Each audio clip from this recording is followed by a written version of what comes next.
ನನ್ನ ಸೇವೆಯೇ ಜನರಿಗಷ್ಟೇ, ಕುಟುಂಬಕ್ಕಲ್ಲ. Kumaraswamy ಟಾಂಗ್ಗೆ DCM DK Shivakumar ಪ್ರತಿಕ್ರಿಯೆ. ಕುಟುಂಬದ ರಾಜಕಾರಣದ ಆರೋಪಕ್ಕೆ ಡಿಕೆ ಶಿವಕುಮಾರ್ ಕಟು ಉತ್ತರ. ಜನಸೇವೆಯೇ ನನ್ನ ರಾಜಕೀಯ ಧರ್ಮ, ಡಿಕೆ ಶಿವಕುಮಾರ್ ಸ್ಪಷ್ಟನೆ. ಕುಮಾರಸ್ವಾಮಿ ಟಾಂಗ್ಗೆ ತಿರುಗೇಟು. ಕಾಂಗ್ರೆಸ್ ನಾಯಕರ ನೇರ ಮಾತು. ವೈಯಕ್ತಿಕ ಟೀಕೆಗಳಿಗೆ ಸಡ್ಡು. ಡಿಕೆ ಶಿವಕುಮಾರ್ ರಾಜಕೀಯ ವಲಯದಲ್ಲಿ ಸಂಚಲನ. ಜನರ ಹಿತವೇ ನನ್ನ ಗುರಿ, ಉಳಿದ ಮಾತುಗಳಿಗೆ ಮೌಲ್ಯವಿಲ್ಲ. ಡಿಕೆ ಶಿವಕುಮಾರ್. ರಾಜಕೀಯ ವಾಗ್ದಾಳಿ ತೀವ್ರ. ಜೆಡಿಎಸ್ ಕಾಂಗ್ರೆಸ್ ಮುಖಾಮುಖಿ.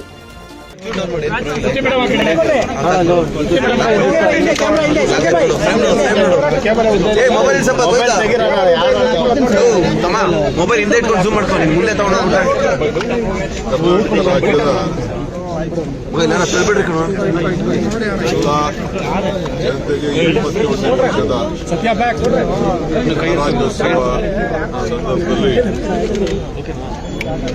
ಸಂದರ್ಭದಲ್ಲಿ ಸರ್ಕಾರ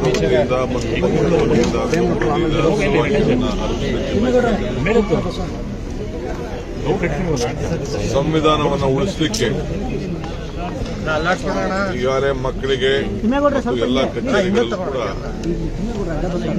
ಸಂವಿಧಾನದ ಆಶಯಗಳನ್ನ ಈಗಾಗಲೇ ನಾವು ಎತ್ತಿಡಿದು ಹೊಸ ಪೀಳಿಗೆ ಕೂಡ ಈ ಸಂವಿಧಾನವನ್ನು ಅರ್ಥ ಮಾಡುವಂತಹ ಕೆಲಸ ನಮ್ಮ ಸರ್ಕಾರ ಬಂದಾಗಿದ್ದ ನಾವು ಬಂದಿದ್ದೇವೆ. ಇವತ್ತು ಕೂಡ ಪ್ರತಿ ಹಂತದಲ್ಲೂ ಕೂಡ ಇದರ ರಕ್ಷಣೆಗೆ ನಮ್ಮ ಪಕ್ಷ ಮತ್ತು ಸರ್ಕಾರ ಬದ್ಧವಾಗಿದೆ. ನಾಳೆ ಬೆಳಗ್ಗೆ ಸಂವಿಧಾನ ಹಕ್ಕನ್ನೇ ಪಡೆದಂತ ಉದ್ಯೋಗ ಖಾತರಿ ಯೋಜನೆ ತೊಂದರೆ ಆಗಿರೋದು ನಮಗೆಲ್ಲ ಆಶ್ಚರ್ಯ ಉಂಟು ಮಾಡಿದೆ. ರಾಷ್ಟ್ರಪಿತ ಮಹಾತ್ಮ ಗಾಂಧೀಜಿಯವರ ಹೆಸರಿನಲ್ಲಿ ಉದ್ಯೋಗ ಖಾತರಿ ಯೋಜನೆಯನ್ನು ಏನು ಹೊಸ ರೂಪುಗೊಂಡು ನಮ್ಮ ಗ್ರಾಮೀಣ ಜನರ ಬದುಕನ್ನ ಉದ್ಯೋಗದ ಹಕ್ಕನ್ನು ನಮಗೆ ದೊರಕಿತ್ತು, ಅದು ಮೊಟಕಾಗಿರುವುದರಿಂದ ನಾವು ದೇಶದ ಉದ್ದಗಲೂ ಕೂಡ ಈ ಹೋರಾಟವನ್ನು ನಾವು ನಾಳೆ ಬೆಳಗ್ಗೆ ರಾಜಭವನ್ಗೆ ಚಲೋ ಕಾರ್ಯಕ್ರಮವನ್ನು ಇವತ್ತು ಹಮ್ಮಿಕೊಂಡಿದ್ದೇವೆ. ಇದಾದ ಮೇಲೆ ಪ್ರತಿ ತಾಲೂಕಲ್ಲೂ ಕೂಡ ಕನಿಷ್ಠ 5 ಕಿಲೋಮೀಟರ್ ಪಾದಯಾತ್ರೆ ಕೂಡ ಹಮ್ಮಿಕೊಂಡು ಪ್ರತಿ ಪಂಚಾಯಿತಿಯಲ್ಲೂ ಕೂಡ ಈ ಒಂದು ಹೋರಾಟವನ್ನು ಹಮ್ಮಿಕೊಳ್ಳಿಕ್ಕೆ ಈಗಾಗಲೇ ನಾವು ಮಾರ್ಗದರ್ಶನವನ್ನು ನಮ್ಮೆಲ್ಲ ಪ್ರಜಾಪ್ರತಿನಿಧಿಗಳಿಗೆ, ಪಂಚಾಯತ್ ಸದಸ್ಯರಿಗೆ ಮತ್ತು ಮುಖಂಡರುಗಳಿಗೆ ನೀಡಿದ್ದೇವೆ. ಸುಮಾರು 6,000 ಕೋಟಿ ರೂಪಾಯಿ ಪ್ರತಿ ವರ್ಷಕ್ಕೂ ಕೂಡ ಈ ನರೇಗಾದಲ್ಲಿ ನಮ್ಮ ಗ್ರಾಮೀಣ ಪ್ರದೇಶದ ಅಭಿವೃದ್ಧಿಗೆ ಬಳಸಲಾಗಿತ್ತು. ಉದ್ಯೋಗ ಸಿಗ್ತಾ ಇತ್ತು. ಇದಕ್ಕೆಲ್ಲ ಕೂಡ ಮಾರಕವಾದಂತಹ ಹೊಸ ಯೋಜನೆಯನ್ನು ತಂದಿರೋದ್ರಿಂದ ಈಗ ನಾವು ವಿಧಾನಸೌಧದಲ್ಲೂ ಕೂಡ ನಾವು ಮತ್ತು ನಮ್ಮ ನಿರ್ಣಯವನ್ನು ಮಾಡುವಂತಹ ಕಾರ್ಯಕ್ರಮಕ್ಕೆ ಈಗಾಗಲೇ ನಾವು ಸಜ್ಜಾಗಿದ್ದೇವೆ. ಖಂಡನ ನಿರ್ಣಯ ಮಾಡ್ತೀರಾ ಹೇಗೆ ಸರ್ ವಿಧಾನಸೌಧದಲ್ಲಿ?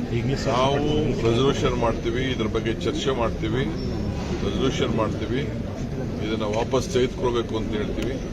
ಯಾವ ರೀತಿ ರೈತರ ವಿಚಾರದಲ್ಲಿ ಕಾಯ್ದೆ ತಂದಿದ್ರು, ಯಾವ ವಾಪಸ್ ತೆಗೆದುಕೊಂಡ್ರು ಆ ರೀತಿ ತಗೊಳ್ಳೋವರೆಗೂ ಕೂಡ ಈ ಹೋರಾಟವನ್ನು ಮುಂದುವರಿಸ್ತೀವಿ. ಎಷ್ಟು ಜನ ಸೇರ್ಬೋದು ಸರ್? ನೋಡಿ, ಪಾರ್ಲಿಮೆಂಟು 28ರಿಂದ ಪ್ರಾರಂಭ ಆಗ್ತಾ ಇದೆ, ನಮ್ಮಲ್ಲೂ ಅಸೆಂಬ್ಲಿ ನಡೀತಾ ಇದೆ. ಆದರೂ ರಾಜಭವನ್ಗೆ ನಾವು ಚಲೋ ಕಾರ್ಯಕ್ರಮವನ್ನು ಹಮ್ಮಿಕೊಂಡಿದ್ದೇವೆ. ಅವ್ರಿಗೆ ನೋಡಿ, ಬಿಜೆಪಿ ರಾಜ್ಯಗಳಿಗೆ ಇದ್ರ ಬಗ್ಗೆ ಎಲ್ಲೂ ಮಾತಾಡ್ತಾರೆ. ಅವ್ರಿಗೆ ಅನುಷ್ಠಾನದಲ್ಲಿ ಸಾಧ್ಯನೇ ಇಲ್ಲ. ನಾನೊಬ್ಬ ಗ್ರಾಮೀಣ ಪ್ರದೇಶದ ಒಬ್ಬ ಶಾಸಕನಾಗಿದ್ಕೊಂಡು ನಾನು ಹೇಳ್ತಾ ಇದ್ದೇನೆ, ಇದು ಸಾಧ್ಯ ಇಲ್ಲ. ಯಾವ ಸರ್ಕಾರ ಕೂಡ ಸರ್ಕಾರಗಳನ್ನ ಕೇಳದೆ ಈ ತೀರ್ಮಾನವನ್ನು ಮಾಡಿದ್ದಾರೆ. ಇದಕ್ಕೆ ಯಾರು ಒದಗಿಸ್ಕೊಡೋರು? ಈಗ ಬಜೆಟ್ ಅಲ್ಲಿ ಒದಗಿಸ್ಕೊಡ್ಲಿ ಅವರು. ನಮ್ಮ ಯಾವ ಸರ್ಕಾರ ಕೂಡ ಇದನ್ನ ಒದಗಿಸ್ಕೊಳ್ಳಿಕ್ಕೆ, ಯಾಕೆಂದ್ರೆ ಹಕ್ಕಿತ್ತು 90% ನೇರವಾಗಿ ಯಾರಿಗಾರು ಉದ್ಯೋಗ ಬೇಕು ಅಂತ ಅಂದ್ರೆ ಉದ್ಯೋಗದ ಕಾರ್ಡನ್ನು ಯಾರು ಇಟ್ಕೊಂಡಿದ್ರು ಅವ್ರಿಗೆಲ್ಲರೂ ಕೂಡ ಕೊಡಬೇಕಾಗಿತ್ತು. ಕೆಲವು ನಾಯಕರುಗಳು ಚರ್ಚೆಗೆ ಬರ್ತೀವಿ ಅಂತ ಹೇಳಿದ್ದಾರೆ. ಬರ್ರಿ, ಅಸೆಂಬ್ಲಿಲೇ ನಾವು ಅದಕ್ಕೆಲ್ಲ ಚರ್ಚೆಗೆ ಉತ್ತರವನ್ನು ಕೊಡಲಿಕ್ಕೆ ನಾವು ಸಿದ್ಧವಾಗಿದ್ದೇವೆ. 2028ಕ್ಕೆ ಮುಖ್ಯಮಂತ್ರಿ ಆಗ್ತೀನಿ ಅಂತ ಕುಮಾರಸ್ವಾಮಿ ಅವರು ಹೇಳ್ತಿದ್ದಾರೆ. ನಮ್ಮ ಈ ಒಳ್ಳೆ ದಿನ ಯಾಕೆ ಅಂತ ಒಂದು ಅಶುಭವಾದ ಮಾತನಾಡ ತಂದೆಗೋಸ್ಕರ ಆಗ್ತಾ ಇದ್ದಾನೆ ನಾನು ಅಂತ ಸರ್. ತಂದೆಗೋಸ್ಕರ ನಾನು ಮುಖ್ಯಮಂತ್ರಿ ತಂದೆಗೋಸ್ಕರ. ನೋಡಪ್ಪ, ನಾವೆಲ್ಲ ಸರ್ವಿಸ್ ಮಾಡ್ತಾ ಇರೋದು ನಾಡಿನ ಜನತೆಗೋಸ್ಕರ, ಕುಟುಂಬಕ್ಕಲ್ಲ. ಕುಟುಂಬದ ಕೆಲವು ಅನೇಕ ಅವರ ಆಶಯ ಭಾವನೆಗಳು ಬಂದಲ್ಲಿರೋ ಬಗ್ಗೆ ಅವರು ಮಾತಾಡ್ಕೊಳ್ಳಿದ್ರು. ನಾವು ದೇಶದ ಜನತೆಗೆ ನಾವು ರಾಜಕಾರಣ ಮಾಡ್ತಾ ಇದ್ದೀವಿ, ಕುಟುಂಬಕ್ಕೆ ನಾವು ರಾಜಕಾರಣ. ಸರ್, ಲಕ್ಷಾಂತರ ಜನರನ್ನ ಸೇರಿಸಿ ಸಮಾವೇಶದಲ್ಲಿ ಕಾಂಗ್ರೆಸ್ ಪಕ್ಷವನ್ನ ಇಡೀ ಸಮಾವೇಶದುದ್ದಕ್ಕೂ ನಿಮ್ಮನ್ನೇ ಟಾರ್ಗೆಟ್ ಮಾಡಿದೆ ಸರ್. ನಮ್ಮನ್ನ ನೆನೆಸ್ಕೊಳ್ಳಿಲ್ಲ ಅನ್ನೋ